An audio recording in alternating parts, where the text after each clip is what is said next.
बिस्मिल्लाहिर्रहमानिर्रहीम, अस्सलाम वालेकुम। तीन अपने रिपोर्टर्स बेंच आपके सामने हाजिर है। नाज़रीन, आज सारा दिन सुप्रीम कोर्ट में बड़ा दिलचस्प एक मरहला रहा कि जो रिस्पोंडेंट्स से इलेक्शन ट्रिब्यूनल्स केस में तहरीक इंसाफ से जिनका ताल्लुक था, उनकी जानिब से पहले अपने AOR को कहा गया कि जनाब जिस तरीके से रूटीन में दरख्वास्त दायर होती है कि चीफ जस्टिस काजी फाइसा के बेंच में शमूलियत पर तहरीरी एतराज़ करें। कल बसरा साहब ने कहा कि जी मैं देना चाह रहा हूँ, ले नहीं दें। आज फिर उन्होंने AOR के ज़रिए कहा तो AOR साहब ने इनकार कर दिया। दरख्वास्त में लिखा है कि जी AOR वजूहत AOR को ही पता होंगे उन्होंने क्यों इनकार किया। उन्होंने कहा जी मैं ऐसी दरख्वास्त दायर नहीं करता। तो क्योंकि लास्ट टाइम भी आपको याद होगा नियाज़ुल्लाह नियाज़ी साहब ने जब एतराज़ किया तो उनका लाइसेंस मनसूखी तक बात पहुँच गई थी कि जी बार को बुलाएं, फ़लाँ को बुलाएं, फ़लाँ को बुलाएं। चीफ जस्टिस साहब ने बड़ा गुस्सा किया था। तो वैसे साहब मैंने गलत कह दिया, तो वो खुद कहते हैं हाँ, जज होता है, साहब नहीं होता। काजी फायज ईसा साहब हैं साहब और चीफ जस्टिस सिर्फ चीफ चीफ जस्टिस हैं। जस्टिस है। तो चीफ जस्टिस ने उनके ऊपर इस तौहीन अदालत पे माजरत, चीफ जस्टिस ने उन पर काफ़ी गुस्सा किया था। और अब फिर हुआ ये नाजरीन कि आज वो AOR ने दरख्वास्तें दी, फिर वो उन्होंने रजिस्ट्रार ऑफिस को देने की कोशिश की, उन्होंने ली नहीं, इन पर्सन ऐसी होती नहीं है। फिर उन्होंने रजिस्ट्रार साहिबा को ख़त लिखा और ख़त लिखा जिसमें उन्होंने कहा कि जी हमें ज़ाती हैसियत में दायर करने दी जाए।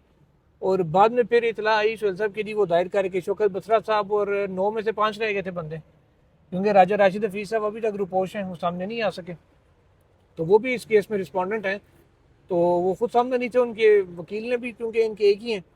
तो खैर वो ख़त का भी कोई फ़ायदा नहीं हुआ, दरख्वास्त ये दे के चले के बाद में रजिस्ट्रार ऑफिस ने वो भी वापस कर दी और कहा कि जनाब ये इस किस्म नौयत की दरख्वास्तें रूल्स में नहीं है कि इन पर्सन आप कर सकें, AOR या वकील के थ्रू ही हो सकती हैं। वकील भी AOR के ज़रिए दायर करता है, खुद तो डायरेक्ट तो नहीं देता होता, इसलिए वो दरख्वास्तें नाजरीन दायर नहीं हो सकी। और अब जो तहरीरी एतराज़ था चीफ जस्टिस पर वो सामने नहीं आ सका। एक तो ये स्टोरी है डिस्कस करने वाली, इसके अलावा बहुत सी और बातें हैं जो आज ज़रूरी हैं करने वाली। राजा साहब सेहतियाब होके आ चुके हैं, ये हमारे एक लाजमी इंट्रो का हिस्सा बन चुका है। राजा साहब की सेहत तो माशाल्लाह ठीक हुई, अल्हम्दुलिल्लाह, अल्लाह का करम है। मैंने कल आपका व्लॉग सुना तो सुहेल साहब कह रहे थे यार कि ये हमें बताना पड़ता है, तो अल्लाह का करम है जी। वो टेस्ट मेरे हुए हैं, कुछ मंडे को होंगे, तो बाकी ऐसा कोई ऐसा इशू नहीं है। बहरहाल ये है कि वो उस तक ज़रूर पहुंचना चाहिए कि आखिर वजह क्या है कि ऐसा क्यों होता है। ये 4-5 सेकंड का जो इशू होता है, दरमियान में प्रॉब्लम होता है, ये ऐसा क्यों। डॉक्टर भी इस बात पर परेशान है बड़े कि ये है क्या, जो 4-5-10 सेकंड का इसकी ड्यूरेशन है, उसके बाद बंदा ठीक हो जाता है। बस आपने घबराना नहीं है राजा साहब। तो सुहेल साहब ज़रा मामले का आगाज़ करते दस्तावेज हैं। तक आ गए। वैसे मैं जरा आपको भारी जहर उलंघी हो, जरा चेक वैसे एक कराओ। बात आपको बताऊं कि मेरी अम्मा, कुछ रेल से तो नहीं चिमड़ नहीं गई नहीं राजा? चुड़ैल वाली बात या नहीं है, कोई लेकिन मैंने अम्मा को बताया शेर राजा था। साहब को देख के चीखें मार दी है। मैंने अम्मा को बताया था तो अम्मा कह रहे थे कि बेटा ये करो। मैंने कहा ठीक है जी, वो नमाज तो मैं अल्हम्दुलिल्लाह पढ़ता हूँ, लेकिन अम्मा ने कहा पुत्र तो नज़र लगी, पता नहीं नज़र कैसे लगी, ये नहीं समझ आई मैंने जनाब।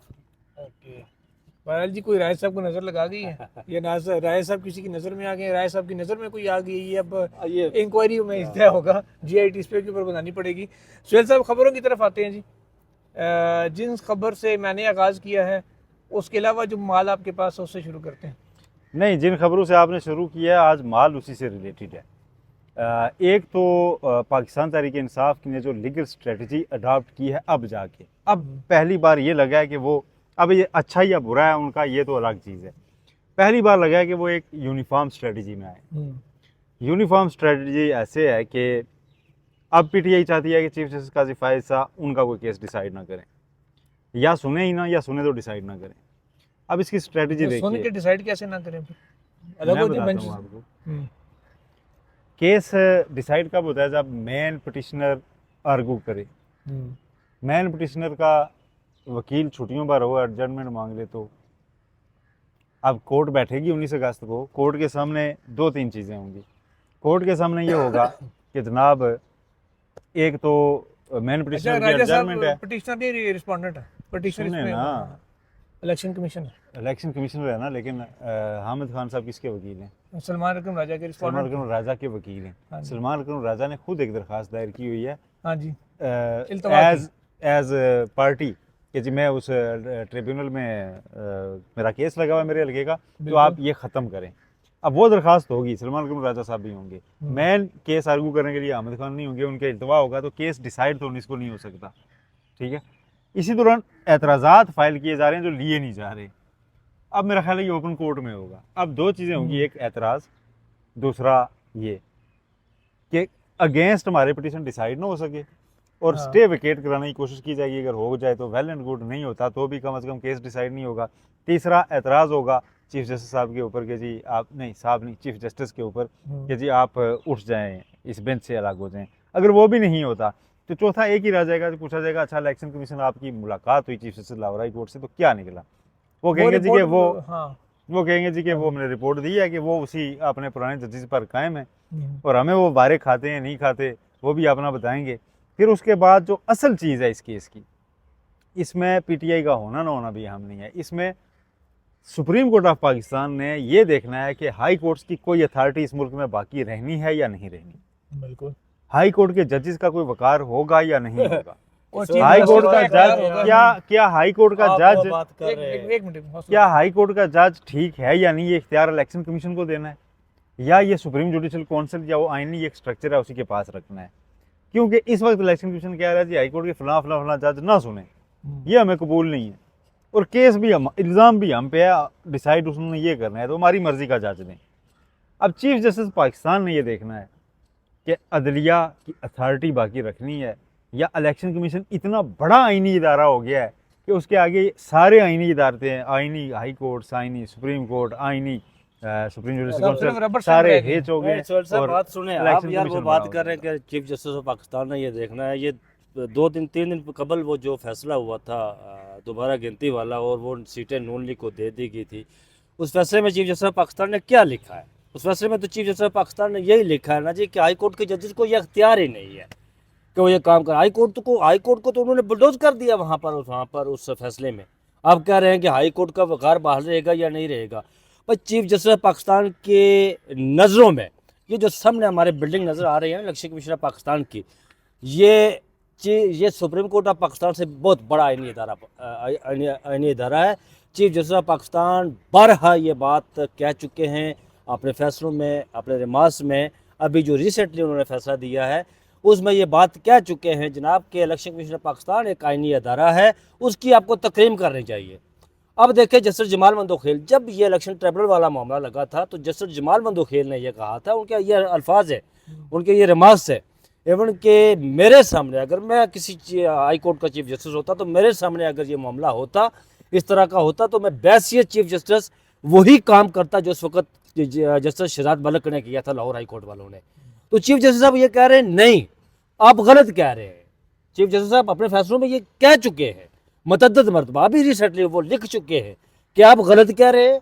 हाई कोर्ट के किसी जज का अख्तियार नहीं है कि वो इलेक्शन कमीशन ऑफ पाकिस्तान के किसी मामलात में इंटरफेयर करे। नहीं रहे सब वो इलेक्शन सोहेल साहब कह रहे हैं देखना ये है जी, वो इलेक्शन के मामलात वो डिफरेंट है। ये ट्रिब्यूनल वाला भी मामला वही है ना। अगर इलेक्शन कमीशन ऑफ पाकिस्तान के वो मामलात है यार, तो यहाँ पर अब देखिए ये सारी कड़ियाँ कहाँ जाकर मिलती है यार। ये तो सारी कड़ियाँ 13 जनवरी के साथ जाकर मिलती है ना। 13 जनवरी को जो फैसला हुआ था ये कड़ियाँ वही जाकर मिलती हैं। अब भले कोई कहे ये नहीं, ऐसा नहीं है जी, वैसा हुआ है, अगर मगर चूंकि कान इधर से पकड़ो इधर से पकड़ो, बात एक ही है ना। कड़ियाँ सारी वहाँ जाकर मिलती है भाई।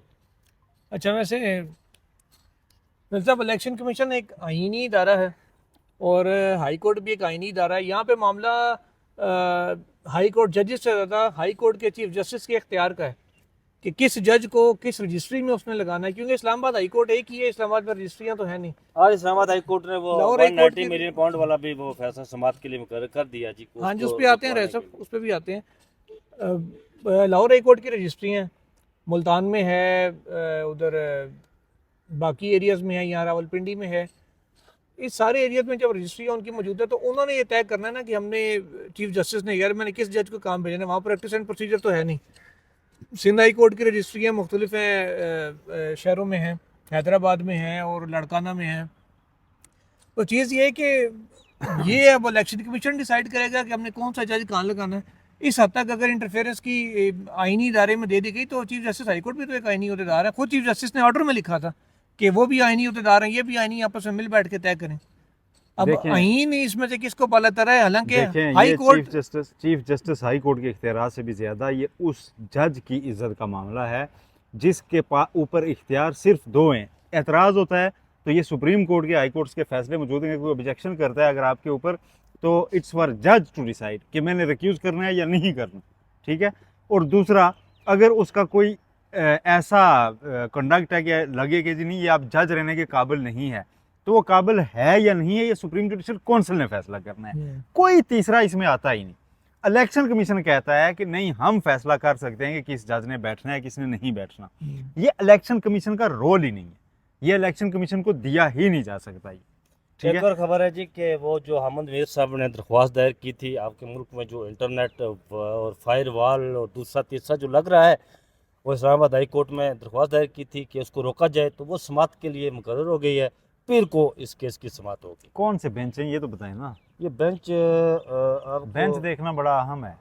पीर से चीफ जस्टिस आमिर फारूक साहब वापस आ रहे हैं छुट्टियों से, और उनके आने से बेंच पहले ये कोई नहीं है रोस्टर जी। किसने बनाया है? बेंच को नहीं, इतराजात कोई के नहीं है तो साथ फिर की कुर्सी लगी पे है। बैठेंगे। नहीं नहीं ऐसा ऐसा ना नहीं करें। है, एतराजात के साथ लगी है तो बेंच भी होगा, ऐसा नहीं है। बेंच सुन के राय सब डिसाइड करेगा। देखें केस पेंडिंग। और अब राया साहब ने एक मखसूस स्क्रीनशॉट लेके ट्विटर पे डाला हुआ है, तो उसको मैं कितना देखूं। The honourable chief justice sir हाँ आमिर फारूक साहब आमिर के पास फारूक साहब लगा के है। पास लगा है हाँ, और चीफ जस्टिस आमिर फारूक साहब ने बिल्कुल हाँ नीचे जी, लिखा हुआ है। उनके पास केस लगा है। इसके अलावा जो 190 मिलियन पाउंड वाला है शफाफ ट्रायल वाला, वो भी मंडे को लगा है। और ऐसा वो बेंच कौन सा है जो आप बता रहे थे पहले? वो बेंच जस्टिस बाबर स्टार और जस्टिस विजय गुल हसन औरंगजेब के पास नहीं वो फिर बड़ा रोला हो गया। वो तो 2-3 दिन उस पहले भी केस कर की रहे खैर थे हो। उस बारे। उस केस की अब खैर हो, लेकिन नहीं वो ट्रायल कोर्ट में बहुत ज्यादा इंटरफेयर नहीं करेंगे, स्कोप नहीं है। हाँ, जब ट्रायल वहाँ पे जारी है तो वो Almost कहेंगे यार conclude ट्रायल होने वाला है तो। हो जाने दे, और इट्स फॉर ट्रायल कोर्ट। हाँ, ट्रायल कोर्ट को उनकी दरखास्त को दोबारा डिसाइड करने का कहा जा सकता है, और ये कहा जा सकता है कि ये अपना जो भी डिफेंस देना चाहें, इससे ये फ़ायदा ज़रूर हो जाएगा। वो दरखास्त उस सतह पे अगरचे मंजूर नहीं हुई, लेकिन उनको ये ज़रूर डायरेक्शन मिल जाएगी कि अक्यूज़ को आपने डिफेंस का राइट देना है। यस, ठीक है, वो तो ये उसका मिल सकती है। fundamental right है। तो अगर Make डिफेंस sure का करें। राइट मिल गया तो 190 मिलियन पाउंड स्कैंडल में फिर बड़ा तगड़ा डिफेंस आ रहा है। अच्छा, हाँ, पहला केस है इसमें डिफेंस आएगा, हाँ वो तो खान साहब ने कहा है कि लेकिन पहला उसमें डिफेंस उस आएगा केस में अभी तक और वो उसमें तगड़ा उन्होंने नाम नाम नहीं नहीं कह दिया, बताया। तगड़ा होना ना होना हाँ। ट्रायल कोर्ट देखेगी। हाँ, हम नाम उसमें नहीं कह सकते। नाम नहीं बताया उन्होंने। नहीं वो नाम वो देखें, वो तो खान साहब का बिलाफ था। वो तो वो जो टॉस जीतते थे ना क्रिकेट के ज़माने से, आप उन्हें देखें ना, तो वो टॉस जीत के तो वो ये कहा करते थे जी कि अगर उनके जहन में आया ना कि हमने पहले बैटिंग करके तो यार 300 स्कोर बनाना है, तो वो वहाँ पर बताया करते थे जी कि 220 स्कोर हुआ ना तो बहुत होगा। क्यों कि मुखालिफ टीम के जहन में ये रह जाता था कि यार इनका टारगेट है 220 सेट करना, तो उससे ऊपर जब जो 10, 15, 20 स्कोर होते थे ना, तो अगली टीम अपनी बैटिंग से पहले मेंटली डाउन होना शुरू हो जाती थी कि यार ये तो अपने सोचे हुए टारगेट से 60 रन ऊपर चले गए हैं, तो इनकी जो बॉलिंग के लिए प्लानिंग थी हमें ये 220 तक ये रोकने की पोजीशन में है, तो अब 300 कैसे तो एक जहन में बात अगली टीम के डाल देते थे कि यार हम तो आपके ऊपर हावी हैं। तो इमरान खान आज सियासत में भी वही करते हैं, अगले फरीक के ऊपर हावी खुद को दिखाने के लिए कई चीज़ें ऐसी करते हैं कि वो सारे उस चक्कर में लग जाते हैं, उन 60 रन के चक्कर में। ठीक है, पिछला 200 को जाना। हाँ, तो वो गेम फिर वापस पिछले 200 में डालते हैं वो। तो वो एक खिलाड़ी की जहनियत है, इसलिए वो दुनिया के बहरहाल अच्छे ये कप्तान तो माने गए बहरहाल ये क्रिकेट में। बात तो तय है ना जी कि इमरान खान दबाव में उनकी क्रिकेट हिस्ट्री को देखा जाए ना, और उनका ट्रैक रिकॉर्ड अगर पढ़ा जाए, तो वो दबाव में नफ्सियात से खेलने के बड़ा माहिर है। दूसरों की नफ्सियात बिगाड़ कर ना, जब वो क्रिकेट खेलते थे तो मुखालिफ जो कैप्टन था ना इमरान खान, उसकी नफ्सियात के साथ खेलते थे, उसकी नफ्सियात बिगाड़ कर जब वो गलती करता था तो इमरान खान उस पर झपटता था और फिर वो मैच जीत लिया करता था। बहरहाल खान साहब मैच जीत लिया करते थे। और खान साहब की आज कुछ मीडिया से गुफ्तगू भी हुई है। जी, मीडिया से गुफ्तगू हुई है, और मीडिया से गुफ्तगू उनकी आज अहम थी। आज उससे ज़्यादा एक और चीज़ अहम थी, वो उसको आप नज़रअंदाज ना करें। आज शेर अफजल मरवत को बिलाखिर इमरान खान ने बुलाया है। हाँ जी। और ठीक है। मरवा साहब ने कहा बढ़ गया मरवत मेरा साहब पार्टी की, से हाँ निकालना। हाँ, वो वाकई बढ़ गया है। क्यों? इमरान खान पिछले 1 महीने से ना तो मरवत का नाम लेते थे तो इधर उधर मुंह कर लेते थे, साफियों से जवाब नहीं देते थे। आज उन्होंने कहा जी हाँ मरवत आ रहा है और मैं मिलूंगा। क्यों मिलूंगा? पिछले से जो चीज़ें हुई हैं, और इमरान खान ने कहा कि हमें सड़कों पर तहरीक चलानी पड़ेगी। वो जाहिर है वो तो उनको मरवा बाहर एक करिश्मा वाला बंदा चाहिए जो लोगों को निकाले, लोगों को मोबिलाइज करे, और उसके लिए मरवत साहब की दोबारा बारियाबी हुई है। और मरवत साहब को टास्क मिल गया उन्हें आज कि आप जाके पहिया घुमा दें और चलाएं सड़कों पर। आप ही हैं, मैं नहीं हूँ तो आप हैं। आपने पहले भी किया था, इलेक्शन से पहले माहौल बनाया था और वाकई बनाया था। इसमें कोई और शक नहीं। मरवत साहब ने इस बात का इजहार भी किया बाहर आकर, वो जो आपका अडियाला जेल के पार्क मरवत साहब ने कहा क्या है, हाँ। मरवत साहब ने जो सीवी रखी है ना, बड़ी तगड़ी रखी हुई है। मरवत साहब ने कहा खान साहब मुल्क के जिस हिस्से में आप कहते हैं ना वहाँ जलसे जुलूस करूँगा, हाँ पंजाब में करूँगा। आज भी उन्होंने कहा ना, आज भी ऐसे उन्होंने ही। कहा कि मुझे इजाज़त मिल गई कि आप, खान साहब ने कहा कि आप भी जो है ना वो जलसे जुलूस कर सकते हो और जाए, आपको टास्क मैं आपको बताऊं ये आप उन्होंने पंजाब लकी में मरवत एक्टिव में नजर उन्होंने बड़ा आएंगे। अच्छा किया ये था। अब आपको पंजाब में एक्टिव नजर आएंगे। जरदाज गुल साहिबा, शेर अफजल मरवत, इनका टारगेट ये है कि केपी के तो जब भी हम जाएंगे हो जाएगा। ये पंजाब में बड़ा जलसा करने के लिए जो है ना पेशबंदी, छोटी छोटी रैलियां, लोगों को मुतहर्रिक करना, निकालना, और ये माहौल गरमाने जा रहे हैं। 22 अगस्त को इस्लामाबाद में भी जलसा है, पता नहीं उसकी इजाज़त मिली है या नहीं मिली, या हाई कोर्ट नहीं, इजाजत तब तक लेनी थी जब तक मरवत नहीं था। अब तो मरवत ने क्या अब दिया, जलसा हुआ करेगा, मरवत ने क्या और दिया ना, अब पर्चा हुआ जलसा- करेगा। हाँ, उसने क्या दिया कि हम 22 अगस्त को जलसा करेंगे। जलसा हुआ करेगा और पर्चा हुआ करेगा। ठीक है जी, कि आपने इजाजत की खिलाफ वर्जी में की है। अब दोबारा पीटीआई उस स्ट्रेटजी पे चली गई है। मरवत को बुलाने का मकसद यही है। मरवत साहब के पास और कोई सीवी नहीं है सिवाय इसके कि पब्लिक मोबिलाइज पब्लिक मोबिलाइज अच्छा, करना ये और डांग कोई- मार स्ट्रेटजी। 2-3 हफ्ते पहले की बात है, मैं सेंटोरस गया तो वहाँ मैंने देखा कि मुझे फैमिली ने बताया कि जी वो नीचे देखें बड़ा रश पड़ा हुआ है। ऊपर से हम लोग जा रहे थे तो देखा तो शेर अफजल मरवत साहब खड़े हुए थे। अच्छा, वो लोग लोग जब इकट्ठा selfie ले लगा रहे हुआ, थे। तस्वीरें बना रहे उनके इर्द गिर्द। ये उस वक्त की बात है जब उनको पार्टी से निकाला गया था। वो लोग सेल्फी ले रहे थे। लोग सेल्फी यार उनके साथ बना रहे मैंने थे। वो अच्छा, मैं जब वो ऊपर आ रहे थे ना, बिल आखिर वो ऊपर पहुंचने में कामयाब हुआ, के सामने हम लोग खड़े हुए थे। हम लोग वो एक शॉप से बाहर निकले तो सामने से मरवत साहब उन्होंने देख के कहा, अब्दुल करीम क्या हाल है? तो जाके मैं मिला, अस्सलाम तो उनसे, मैं कहा जी ये क्या बना पार्टी का? कहना सब बढ़ जाएगा। तो उस टाइम उन्होंने कहा था कि ये सब बढ़ जाएगा, जो मुझे निकाला, सारा कुछ किया, वो वाकया तुमने साबित कर दिया कि सारा कुछ बढ़ गया। तो नाज़रीन, कुछ मज़ीद चीज़ें भी हैं, वो इंशाल्लाह कल संडे के लिए भी कुछ चीज़ें रख लेते हैं, तो कल उनसे भी आपको आगाह करेंगे। टिल देन, अल्लाह हाफिज़।